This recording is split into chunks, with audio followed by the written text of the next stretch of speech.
Hello and welcome back to the channel. My name is Krashy, and today we're going to be doing something a little bit interesting. So I have a recording of my team playing 5-stat games, and for some reason the audio messed up, so I don't have comms, and I wanted to post this gameplay because it was an interesting game where we didn't start off doing very well, but instead I'm going to do it almost like a VOD review reaction to my own gameplay because I don't have proper audio and comms and stuff. So we're going to take a look and see how this game is going, and yeah, we're gonna see what I think we messed up on, and I'm gonna make some notes on just things like that, because this game definitely didn't start off super great.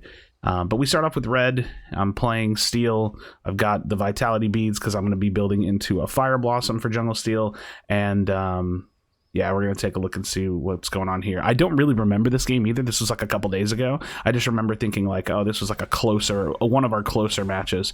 So I go to pressure in on the rampage. I call my offlaner over, and we're kind of already winning the damage trade here, and that's really good. So I'm kind of misplayed there by falling off that ledge because I can't really follow. But as he's getting away, I just go ahead and blink and get the kill. So going ahead and use our blink to get the kill, and then a little bit of damage on the steel, and then you're going to see me going ahead and start to look to rotate out. But here's the thing. Countess is incredibly fast. She's incredibly fast. We got the call from our teammate that she was going to be coming and, trying to get us out, but we just unfortunately not going to get out of this one. So kind of a crappy trade, but it's a trade, right? So it just took us a long time in that fight, a little bit scrappy. Honestly, my misplay of falling off the ledge may have led to most of that, just because of the fact that it took us a little bit of extra time to get the kill that we wanted to get, and then we weren't able to get out. So not an idealistic back, because all I get to go back is get the little mana bead. I don't really get to get my fire blossom, so it takes me off field, and this is going to slow me down a little bit. So we're 1 for 2 against them, so already not the best start in the world. And I just go back to my blue side because I do want to go ahead and get my my blue buff, and then I also don't have my red buff anymore, so my ganks are slightly less effective without the on-hit slow. And yeah, so we're just going to see what we decide to do from here. Getting it low, trying to get it in smite range. You can obviously see still never perfect without actual health values on the camp. And I'm just kind of assessing. Looking around, I know I need to keep farming. I don't want to fall behind. So I'm going to go ahead and keep looking for farm, and then just listening to whatever my team comms are. Maybe they'll call for a gank. Maybe I'll look for one. Maybe I know that I need to be goal-oriented and look for certain farm. But we'll see. We'll see.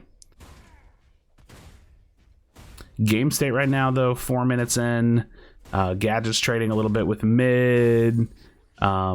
Yeah, nothing crazy. And so you can see, as soon as I have enough for my fire blossom, I'm going to go for it, because that's how I jungle clear. Without fire blossom, everything's going to be slow. So even though it sucks to only kill a couple camps and then instantly get back on field, it just is it's gonna slow me down overall to stay in the jungle and not go back from my fire blossom. So like I said, pretty slow start right now, because I don't have level 3 even. I'm about to get it here in just a second, but I don't even have my level 3, and I'm just trying to catch myself back up a little bit, because I think I'm at a bit of a deficit from that gank, because it set me back on when I wanted to go back, and then now that I'm out on field, I've just been feeling a little behind. So we get our level 3, a little bit of trading in duo lane, which is not bad. Drongo gets the kill on Drongo, and now I'm pinching in at about the 5-minute mark. So you can see I'm gonna sit here and wait for this river buff. So this is a way that you can deny the river buff by being here essentially on time, or at least to contest it, right? Because if she came over here to get it, then we get to contest that. So looking for the Countess, but she's just going to blink over me here. I think I remember that, yeah. She blinks over me. I thought she might try to fall down, but nonetheless, we get her blink out so we can time that. So I know her blink will be around the 10-minute mark, whatever it was.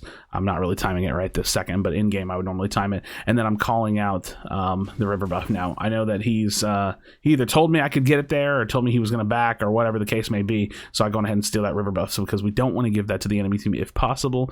Controlling river buffs can be really good momentum for mid lane, and just denying their ability to stay and have to back and stuff.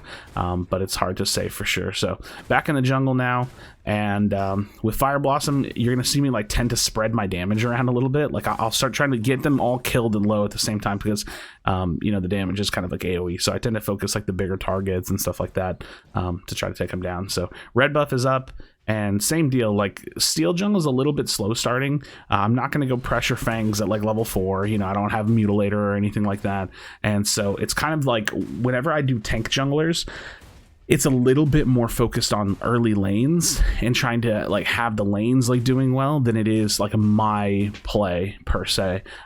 So with the Rampage ganking Grux, I'm gonna like run that direction, and I think I'm calling like, hey, you know, I don't know if I'm gonna make it to you, something like that, because it's not looking promising. But you never know, you may be able to clean up.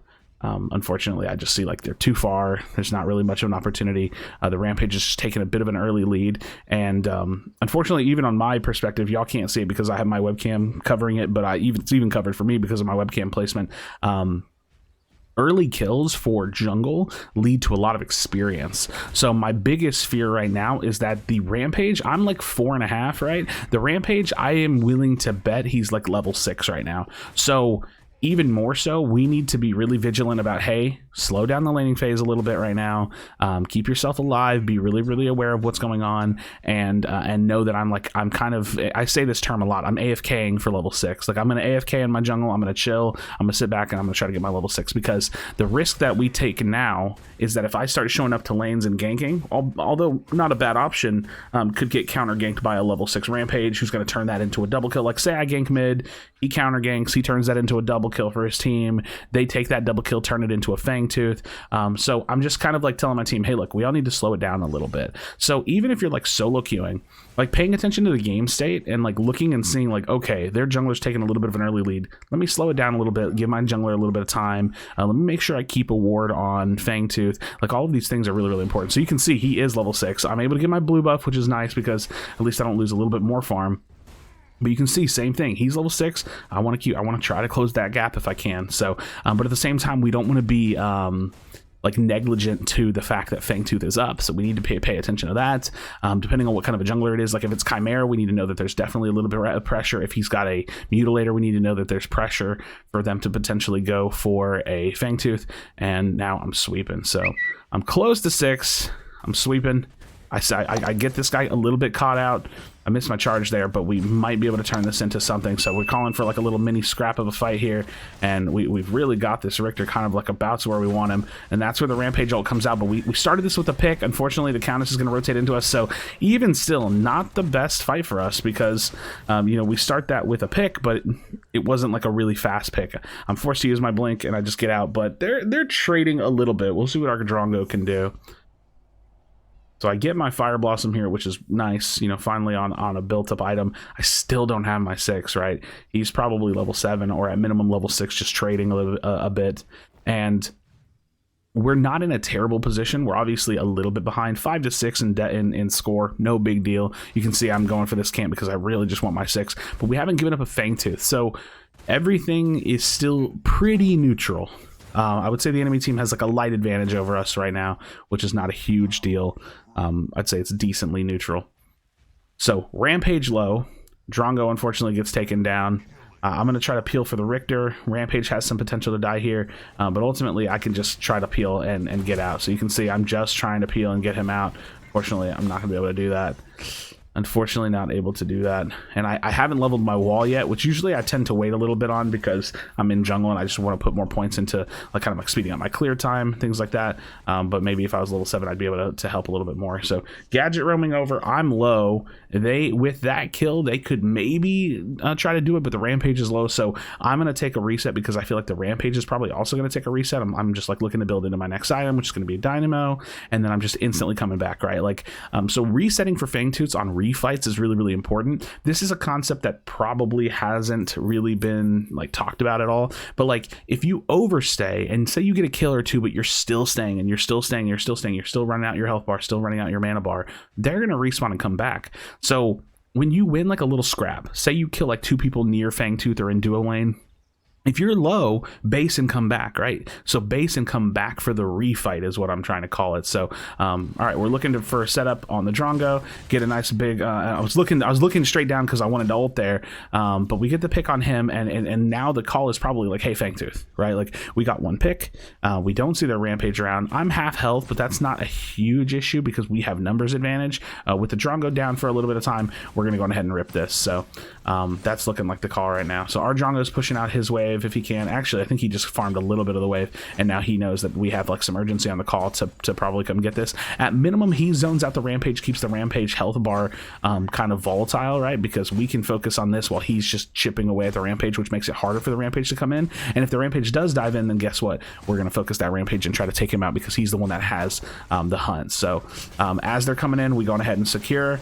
Now drop our ult down, pretty big ult, get a big slam in, and unfortunately we're not gonna stay alive in this one because our gadget did just get picked, so the Countess rotates in, and it's not the best trade in the world, right? It's definitely not the best trade in the world, but we got the Fangtooth. So kill wise and like gold wise and experience wise, I'm pretty sure that's going to go in their favor, but we have posturing for Fang 2, which is technically posturing for Fang 3, which is really, really important. So not the best scenario. The Countess is getting a little big at 6 kills. The Countess is getting a little big. That's a concern for us right now. And yeah, realistically in this game, I should probably, I don't think I do, but I maybe would even consider abandoning my Dynamo purchase and go straight into my Flux Matrix, because it would be beneficial to get some of that magic armor a little bit earlier against the Countess, but we'll see. The Countess isn't going to be focusing me nearly as much as, like, say, the Rampage and the Drongo hitting me would be, so I'm not even sure if that's necessarily the right play, but either way, I'm just trying to build up. Okay, so with that charge, I'm already here in this offlane. We're going to see if we can catch up to this steal. I shove him a little bit, which is unfortunate because I have to close the gap on him, and we do see that Rampage, so we just go ahead and walk back out of that. So looking for what opportunities we can. The Countess is here. Unfortunately, she roams, and I'm trying to block for him if I can. I'm going to try to stun for him if I can. And we're just trying to get ourselves out. He pops ult. I think that was a little overzealous of there to take that fight, but we do have them lower, right? Like, they're low-ish. And we have our Richter rotating in, so I'm trying to follow up. I'm trying to chase, but they're just so far already. So I don't think we're going to be able to do very much here, unfortunately. Now, situations like this, I know they're low, gives me a little bit of opportunity to potentially look for dive or to just steal some jungle. So so you can see me stepping in here, have Feppy on the Richter, like stepping in to help me. And that just turns into like a free, blue steal. If we have a ward, we could drop a ward deep in the jungle here. That's always a good potential option. And I'm just trying to find some kind of value out of that play. I think I remember Feppy saying like, hey, look, I got to get out. And I was like, oh man, I might not make it here. So I'm going to try to run out a different direction as he's kind of like diverting their attention. But with the Countess on me, I think I die here. I don't remember. Okay, no. Okay, cool. I'm out. So we happen to be getting the tower there too. So, and I don't remember the comms in that scenario. Maybe Feppy was telling me to go that way or something. But either way, I get myself out, we get out, and we lost Drongo in our off lane, so a little bit of Richter roaming makes it to where the carry can farm in the lane, but it also makes it to where they're, they could potentially get 1v2'd, so we lose a death on our Drongo, which is probably our bad for overstaying and not being a little bit more helpful in lane. And you can just see, like, the game, 6-13, we have one Fang, so it's not the end of the world, right? Like, we don't really need to be worried, but we're definitely not playing, like, really clean. We're just kind of, I don't know, being a little bit lackadaisical about our laning phase and our early game that definitely didn't turn into exactly what we wanted. Okay, so I blink into a big CC chain on the Drongo, which quite literally half health the guy. He going ahead and uses his ult, gets hooked by Feppy, good stuff, and then we get a double kill for Sanji on Gadget. So solid stuff. Big play there made. Another thing to think about, and this is something that even I'm a little bit a criminal of, is make sure that you have your ultimate before objectives. So like me using my ultimate there, like I'm looking at Fangtooth, right? Like mini prime's good, and we're gonna go for a call on this. And you just fit mini primes in when you can, when you feel like it's appropriate after you get some picks, whatever the case may be. And actually, ooh, nice little rock stop. But make sure you have your ultimate for Fangtooth fights, right? And he actually steals that. I remember saying like, oh damn, he had his wild hunt, and I didn't. And I actually, that's just a literal misplay by me, because I'm gonna pull it up here in a little bit. I did have my wild hunt, so misplay from me to not be checking and have a bit more like diligence of knowing where my hunt is at, because I remember literally saying like, oh damn, he had wild hunt, and they were like, oh man, that sucks. And then I remember I check and I'm like, oh, I did have it. So that's a misplay by me because I was saving it for a lower smite, and I could have smited it sooner. So yeah, make sure you have your ultimates going into like Fangtooth fights. Like my ultimate, I probably used it a little bit too early or a little bit too late whenever I killed the Drongo, but it did lead us to a double kill. And at very least we can dance this. So I can at minimum kind of communicate with my team. Granted, you can't really do this in solo queue, but I can at minimum kind of communicate with my team like, hey, look, the Fangtooth's coming up, but my ult's down for 12 seconds. And that's honestly not even that terrible of overlap. That said, we're here, we swept, they don't have vision. We're just gonna go ahead and start ripping this. So still working on the dynamo, which like I said, maybe would have been better to kind of just sit on that armor and go straight into my flux matrix, but either which way, it's gonna provide me tankiness and value. So up to Fangtooths now at 10 to 13. I would say that the game state is definitely swung in our favor now. They definitely still have, like, I think their countess is still probably a decent sized threat to us. And nice, this is feeling like it could turn into a potential pick. He does get caught by that ultimate, and Rampage is just gonna jump over the wall. Oh, I remember Feppy throwing a hook there, and it was like pretty close to landing. That would have been cool if he could have like yoinked him out of the sky and brought him back down. But at minimum, we get him shoved out, whatever the case may be. And then this I remember sucking because I just get collapsed in on by the countess, and she's just so massive. I try to pop my Razorback, I try to pop my ultimate, but it just turns into a nasty fight. So still not even done with my dynamo. Again, I do think I should have probably counter-built her because he really is the big threat. I'm not gonna lie, most of the time the majority of the damage on a team is physical, and so like going into an armor option, it's good. Like, and I already have Fire Blossom, so I really should have like paid more attention to like, hey, how do I think this game is going to swing and what's actually happening, and then go into Flux Matrix, because all I'm doing is denying myself the ability to survive some of her burst, and probably making the excuse like, oh well, she's not going to focus me, whatever the case may be. But you know, that's where the strength is, that's where their money is. So I really need to be a little bit more paying attention to something like that. All right, we have Profi in our off lane getting some solid push in. I don't remember if he dies here or anything, but he gets a little collapsed on, and we still have like overall control of the game because of Fang posturing. And I think that that's really important to make a note of. But strength-wise and gold-wise, I'd say they're either ahead of us because they have a head countess, or it's like decently even overall. So we just need to have some like good team fights, and that will lead us to like taking over the game a little bit more like securely. And so yeah, we'll see. Right now in this section of the game, this is always an interesting section of the game where I think it takes a little bit of like personal macro skills and like personal decision making to know what you need to be doing. There's not a clear objective on the map. All the tier 1 towers are down. There's no mini prime up, although it is coming up. There's no Fangtooth up for like what, 2-3 minutes right now.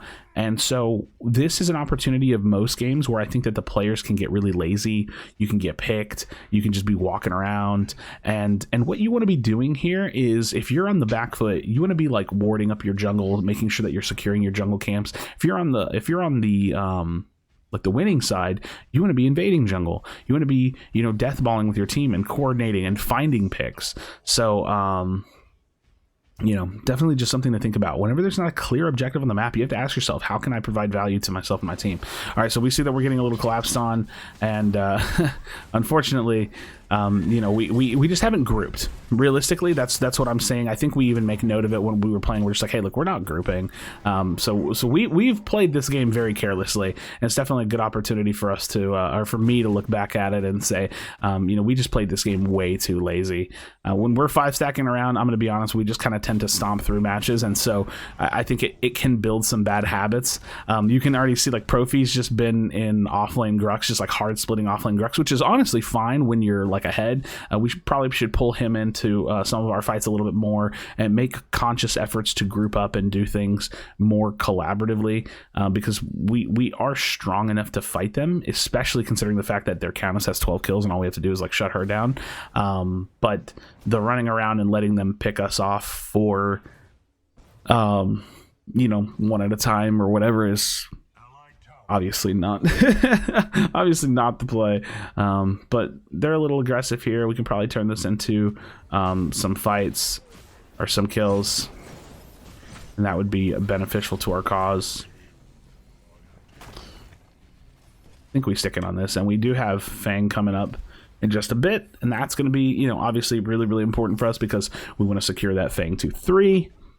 But nonetheless, this game is definitely not over for us. But it's in a volatile state for sure. It's definitely not one of our best games. Nice little poke there. Gadget poke is pretty insane, and then the Rampage finds himself in a pretty rough position. So at minimum, we get a good bit of damage. We can see that the steal is in the off lane. Profi picks up a kill, so our Grux gets a kill on the Rampage, and we turn that into a kill on Countess, so we just get Fangtooth for free. So a little bit of a lack of awareness, and then the fact that the steal is just like hard splitting gives us like a pretty favorable fight. So I would say if you're at 21 minutes in the game, 22 minutes in the game, and you're split pushing a steal when the enemy team is encroaching a Fang 2-3, you're probably not playing the game properly, because he traded a Fang 2-3 and 2 kills on his teammates for a tier 1 turret, which is not a valuable trade. So something to think about. Like I said, if we're just looking at this game in its totality and like looking for reasons to or like ways to improve, something to think about. Okay, so we get Fang 3. We had 2 of them down, and we can make that quick aggressive call while left lane was splitting to just go straight for prime. This is really, really important to know when you can prime. This takes experience, honestly. This takes just reps in the game to know when you can do things. Really, really important to not wait too long to take this opportunity, because sure, they were coming up, and yeah, they're all 5 alive, but we saw the window. We knew that we could go for it, and I think that's really important. So all right, 2 clear objectives are done. We have prime, we have Fang 3, and I'm just looking for a little extra farm. I think I'm trying to fully finish my item. No, I can't finish the item. I didn't see where I was at, so I'm just getting a little bit extra farm, and now I'm basing, and we're going to try to do something with this prime, right? Try to find some kind of value that we can out of it. I could have bought another bead. I don't know why I didn't. Don't know why I didn't buy another health bead. So let's see how we decide to take this buff and carry it into this later section of the game. We have Gadget on a split.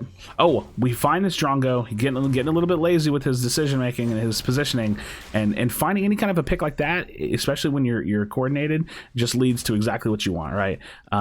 So we have our Gadget splitting. They find that secondary pick because he tried to, like, you know, stick around to try to help. The Drongo's movement there, you know, just you gotta be careful. You gotta be so careful. You know, he was just like out in the mid by himself essentially, and I just blink in, stun, go full combo, and then he gets taken down. So we've got a really good split set up.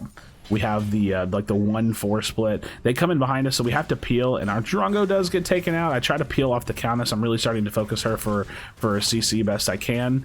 I want to pop my Razorback. There we go, but I was just CC, so probably gonna die here, but huge CC, and Sanji, you know, kind of collapsing in from the left lane, and now I can just chill and let the Orb Prime health regen you know, work its magic, and we with 3 of them down, or I'm a little too low for us to try to push an end. We don't have our Drongo up, so these are the kinds of things that I'm talking about. You can see I'm looking for jungle. I'm just looking for things to steal, looking for ways to starve them out. I'm getting timers on their jungle at minimum, and like continuing to push this wave up. So just trying to macro the game the best I can.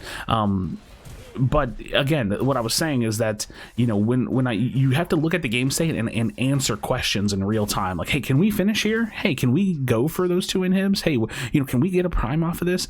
And it just takes experience. You just have to be able to, like, in an instant, look at the game. And I call it the game state a lot. I don't really know if I'm using that term correctly, but you look at the game state and say, hey, what can we achieve? You know, what is the thing that I need to be doing now? And that's kind of like the core of, like, learning how to macro. And so, you know, with our Drongo down, we lose a lot of pushing pressure. but we had kills and numbers advantage, so my team is, especially because they were healthier than me, they can stick around and grab those 2 inhibs.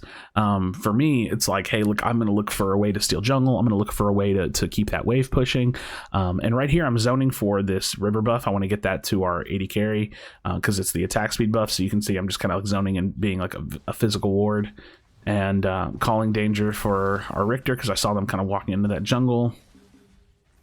And we're still continuing to split and, you know, provide map pressure. So got their core to 50%.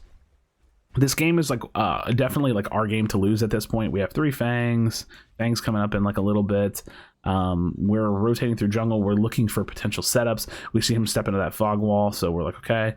And we don't have information on their team, so me and Feppy are just going to walk around. And I remember us saying, like, hey, be careful here. You know, they could collapse in on us, and if they find a pick, that's what they want. So now we know where they all are, right? We see all of them. We're sieging on their inhib, and the rampage comes in behind us, but unfortunately he gets rooted there, and we get a free pick on the steal, or on the Richter, and then the rampage comes in from the behind, and this is just breaking into a big team fight, but we essentially started an up pick, and yeah. Look at this. Okay, the crest into ultimate leads us into a Countess kill pretty easily, and then now we just have to finish and close out the game. So now we just close out the game. So definitely not the cleanest game. You know, we let our early game kind of dictate a lot of the strength that they had, but it was very macroed from our side, right? Like really focusing objectives and trying to play the best we can. So friends, I don't know how helpful this is, especially in a solo queue setting, but there's a lot that you can apply, even in the sense of just like knowing what you can accomplish and what you can be working on, and taking a little peek at what we're doing and what we didn't do very well, including myself waiting too long to build item, and just making little silly mistakes like that. So thank you so much for watching. Hopefully this was somewhat educational and at very least interesting. Leave me a comment down below. Let me know what you think of a video like this, where I can definitely break down my own gameplay and stuff like this in the future. As always, thank you so much. Subscribe to the channel, like the video if you haven't already for future Predecessor content. Be sure to kind of want to tell someone you love them, and I'll see you on the next video.